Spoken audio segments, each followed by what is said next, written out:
Hello YouTube. We've got a secret for you, and you're going to want to see this, because we're going to use panels like this to make this door disappear. We're going to make a whole new room with an invisible door in it that you won't be able to see until the exact moment we want you to. We're not being bossy, we're just saying it's that invisible. But don't worry, because we're going to give you unprecedented behind-the-scenes access to just how we built this thing, including where to get all the materials. That's where we got everything.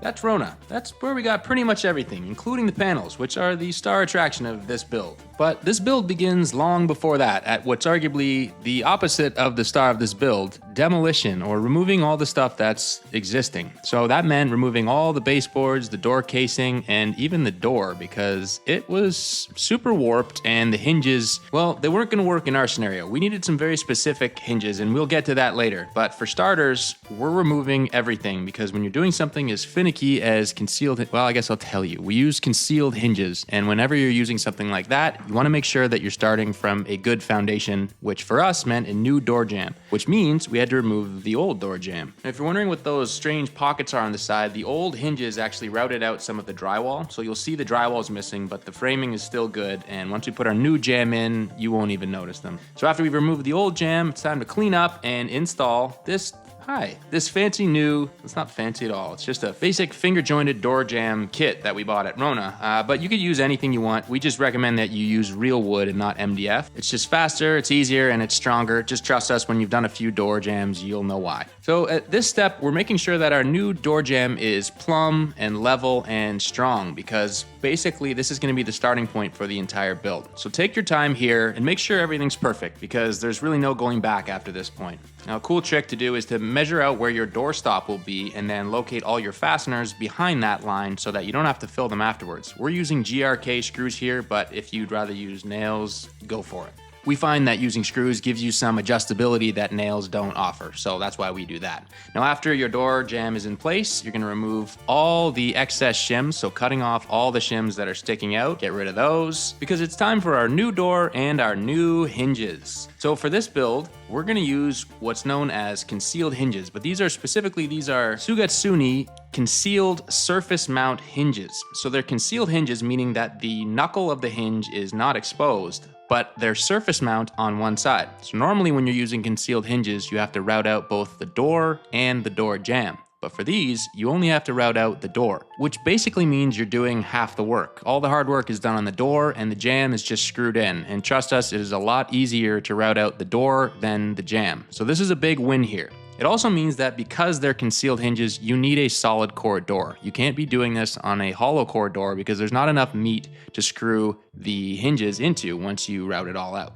So what we're doing here is we've marked out our exact location for our hinges, and the pockets require different depths. So we've taken a drill bit and marked out the depth for the deepest part on the drill bit so that we know how deep to drill. And what we're doing here is we're removing the extra bulk or the meat of the routed out section so that we're not having to do that all with a router. This saves a lot of time, and doing it with the drill bit means that you don't have to get rid of all that wood with the router and the router bit. So here you can see that we've finished routing out the upper pocket, or the portion where the hinge itself will sit. But because these hinges are concealed, there's actually a deeper portion that gets routed even deeper. Now the template shows you where that is, and we've actually already gone ahead and drilled that out with a spade bit. But you're just basically gonna have to go back with your router bit set deeper and route out the deep pocket after you've routed out the less deep pocket. Now it sounds kind of complicated, and it is, but all concealed hinges have this same process involved. This one at least gives you a really solid template and lets you know exactly which depth each part needs to be routed out to. So once you've got that figured out and you've got your router set up and all the drill bits you need, it's really just a rinse and repeat process. And because these are surface mounted on the jamb, you only have to do this twice, which will save you half the time at least. And our best advice at this step would be to take your time and settle in, because you're going to be doing lots of passes with the router. You're a lot better off doing more passes with a shallow router than trying to take all the meat out at one go. So settle in, get all your tools ready, because this part is crucial.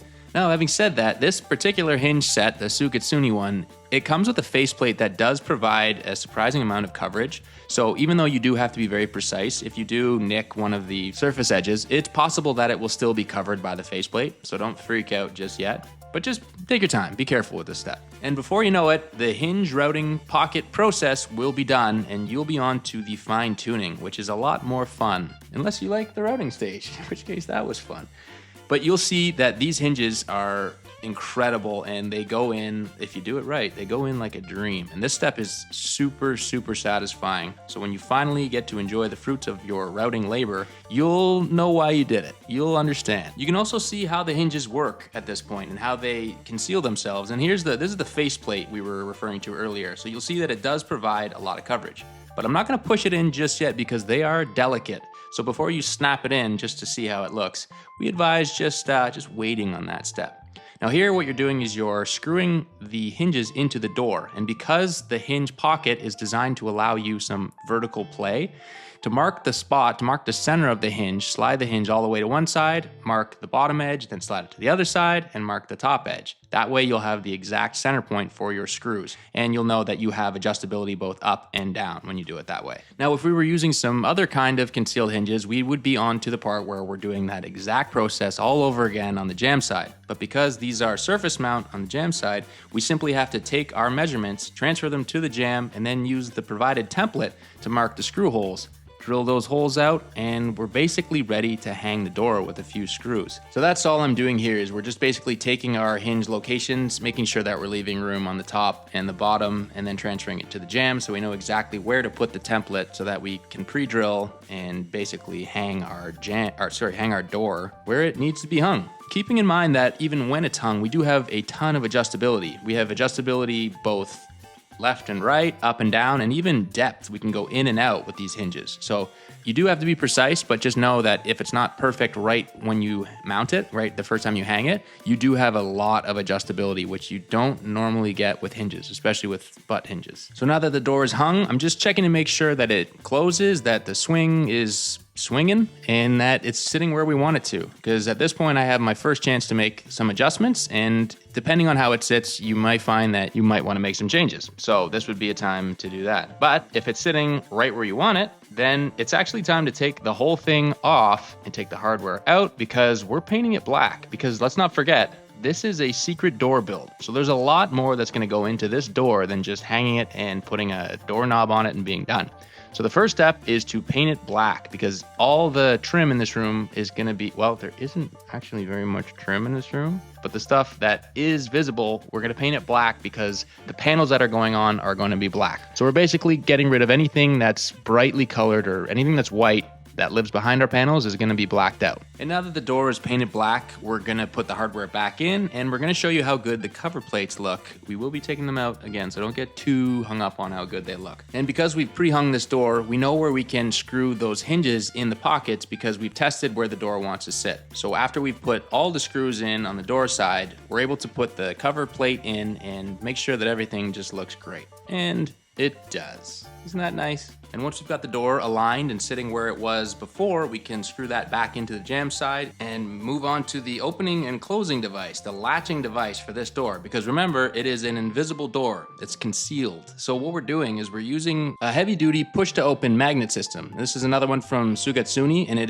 it's a stronger one. So it pushes harder and it grabs harder. So it's going to be great for this door application. And for this, we simply mount the base to the jamb, and the magnet spring part clips into that. And then obviously we align the door magnet with the face of the other magnet, and it clips and locks and closes beautifully. It's a perfect system. And now that our entire door and concealed hinges and push to open system is in place and installed, it's ready to become invisible. And for us, that also means the beginning of adjustment time, because we are going to be putting panels on this door, and the gaps in the panels have to match the gaps in the jamb and the door. So we have to make sure that the door opens and closes and that the gaps stay consistent so that you can't see where the door opens or where it is when it's closed. This takes a lot of planning, a lot of measuring, and a lot of trial and error. So we're going to do our best to show you how we did this, but a lot of this is just a matter of measuring your setup and your panels and your door and making sure that the panels and the gaps in the panels work out. Depending on the panel, you have some leeway depending on the size of the gap, but you basically have to know that this will work before you even put your jamb in. So make sure that your door size, the jamb size, and the panel size all work out.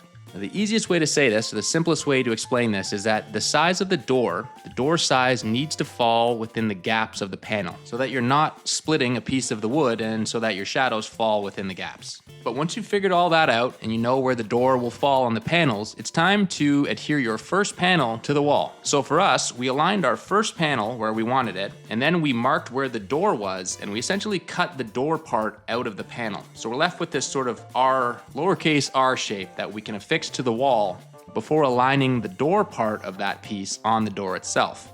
Now, to adhere the panels themselves, you want to use an adhesive as well as a mechanical fastener like some screws or brad nails in our case. Just make sure that you put plenty on there and that you keep your panels plumb, especially that first piece. Now here what we're doing is we're removing all the felt that's going to get in the way when our door opens. So this is in that sort of the gap between the door and the jamb, and in order for the door to swing properly, we need to remove as much of that felt as we can. This part will vary greatly depending on the door hardware you use and the panels you use, but the goal here is to get as much door opening with as little felt removal as possible, so it's a bit of a trade-off. And we'll get to more on that in a minute, but for now, we're gonna get to work on the other wall so that we can just get some pieces up on the wall and get a little progress. And what you'll notice is the full pieces are super easy. You get a lot done really quick. Just lots and lots of adhesive on the back, and then once it's in place, secure it with some mechanical fasteners. Again, either screws or nails, depending on what your panels call for. Do that. Make sure it's level, make sure it's plumb, especially the first piece on a new wall. It's like wallpaper. You're gonna start plumb, and then every piece that comes next will be plumb as well, as long as you're pushing it in and making sure the joints are nice and tight. So once that's secured, it's time to get back to this tricky little door section here. So here we're trying to figure out how to get the most amount of door opening with the least amount of panel disruption, or in other words, the panels on the door binding with the panels that are still on the wall. With the hinges that we went with, in order to get the clearance we needed, we had to back bevel the last slat on the wall panel. So basically we needed to remove all the obstruction from that last wooden panel on the slat that's on the wall. This allowed us to achieve opening the door fully without disrupting the look of the panel. You won't be able to see it from the front, or really from the side or from anywhere. And that's the whole point of our invisible door. And after that issue was solved, it was on to the next piece. And like all our pieces, we made all of our cuts using a track saw. It's the easiest way to do it. It's like having a table saw that's portable, and it's just the way to go. So for the remainder of the door, we cut the piece to size, held it in place, and made note of where we needed to cut for the door, knowing that that leading edge would fall exactly in one of those grooves because we mapped it out. This is where all that measuring pays off. Now to make that cut, we used a track saw for the top horizontal cut, and then cut the side using a utility knife in order to achieve the smallest disruption in the felt. So basically we wanted that cut to be razor tight. Doing it this way also allows you to align both sides of that same piece at one time. We know it's gonna land perfectly on the wall where it wants to because we're putting it on in one piece. And this is where things get finicky. This is an important stage to make sure that all your pieces are perfectly aligned, straight, and nothing has gone astray. Because we have some floating pieces now that aren't attached, we have to make sure that all the pieces have stayed perfectly aligned. Any disruption in that is incredibly visible, so take your time and make sure each piece is perfect. Just be sure that you're checking from all angles and all vantage points, because the telegraphing happens differently from different angles depending on where you're looking. Now, because we're not going wall to wall with these panels, we needed some way to integrate a baseboard. And what we came up with was using 3 strips of our black panels as a baseboard on either side. So this makes the disruption in the board, this makes the fact that we're not continuing the board seem more intentional, and it also ties the room together. Now, obviously the easy way to do this would just be to butt it up against our panels and be done with it. But because it's us, we figured we would make this a little bit more intricate as well. And we have just the way to do that. We're gonna miter it, which means we have to cut a 45-degree angle in both sides. So the last panel on the wall gets the baseboard height mitered 45 degrees out of the bottom corner, cutting a little triangle out of that, and we're mitering the baseboard part as well, so that when we slide the baseboard into the wall panel, it looks as though that panel takes a 90-degree turn and goes right up to the ceiling. It's very cool, if I do say so myself. So the way we did this was to first cut the mitered angle onto our baseboard piece, and then hold that piece up against the piece on the wall so that we could mark exactly where we needed to cut. We then removed that piece off of the wall and cut that mitered section out of the panel so that we knew that when we slid the baseboard into the wall panel, it would match perfectly. We cut the mitered angle on the baseboard piece using a miter saw, and on the wall panel, we used our trusty track saw to cut that mitered section off. This seemed like the easiest method given the size of the panel. It wouldn't fit well on the miter saw. This just seemed like a better way to get a nice clean cut. But the proof is in the pudding and only time will tell. So after we made that cut, it was time to hang that panel on the wall once and for all and slide our new baseboard piece into it and to see if this whole crazy concoction was gonna work. So after the panel was glued up and nailed to the wall, it was simply a matter of sliding that satisfying miter joint in and seeing if it would all... Oh yeah. And if you can't tell, it went really well, which meant that it was time to glue it all up. And to do that, we used our CA glue, which is like an instant super glue that has an activator spray that once you add the glue to one side, stick it together and give it a little spritz, it locks permanently, instantly, which we really, really enjoy in these situations. And because it worked so well, I think you can guess what we did on the other side. We did the entire thing again, and rather than explain it to you again, we're just gonna, why don't we just play some interesting music and you can just watch it all over again. Is it okay that we're doing this? I'll be back to explain the door part. Just figured it would be better than hearing my voice. Hopefully they're still here.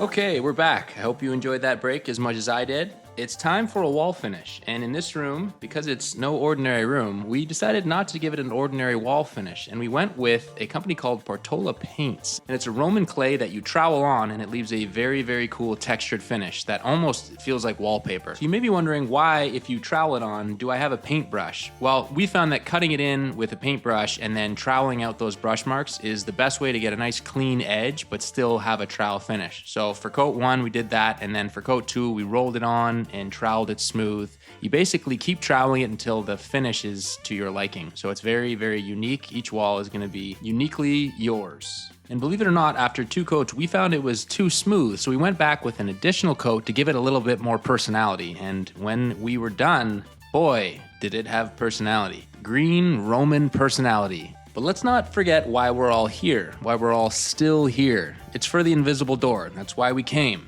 So let's have a look. Let's see if it really is invisible. We've seen a lot of people attempt this, and without being harsh, the door always seems to sort of telegraph. So we really wanted to see if we could make a door that was basically invisible, and we're pretty happy with our results. Obviously, you'll always see that horizontal cut at the top of the door, and where there's no felt on the hinge side, it is a little bit darker, but given the lighting and the different positions that you stand in that room, it's really hard to see it. But the sides of the door are virtually invisible, the hinges are non-existent, and we're pretty proud of what we accomplished here. And don't even get me started on these mitered baseboards. These actually might be our favorite part of the room, but you be the judge. You know what? I'm gonna stop talking. I'm gonna let you enjoy the room in peace. Let us know what you think in the comments, and I'm gone.